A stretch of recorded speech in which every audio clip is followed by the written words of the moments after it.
Comment nettoyer l'argenterie facilement?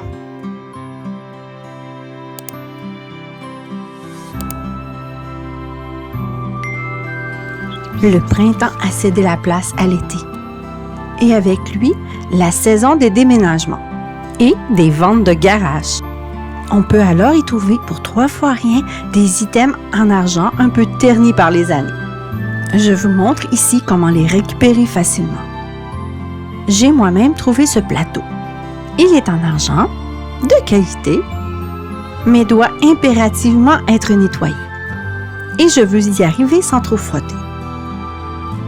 On va donc utiliser quelques notions de chimie. J'introduis ici la notion d'échelle de noblesse des métaux ou échelle galvanique. Cette échelle classe les métaux du moins noble au plus noble. Le moins noble aura une tendance plus marquée à la corrosion. On voit ici que l'argent est situé tout en haut. Il aura donc moins tendance à se corroder qu'un autre métal comme l'aluminium par exemple. Et nous, on va en tirer profit.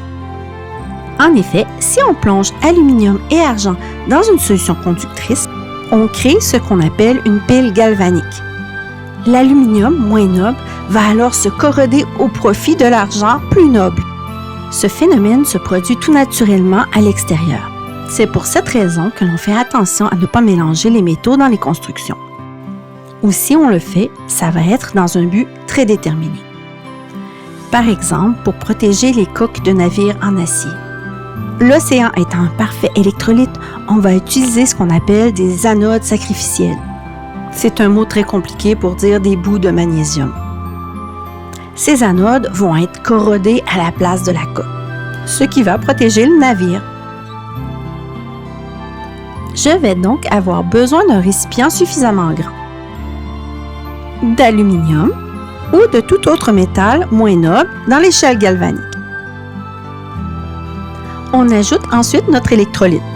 C'est en gros de l'eau bouillante contenant 1 cuillère à soupe de bicarbonate de soude et 1 cuillère à soupe de sel par litre d'eau. Reste à plonger notre objet en argent et à laisser agir.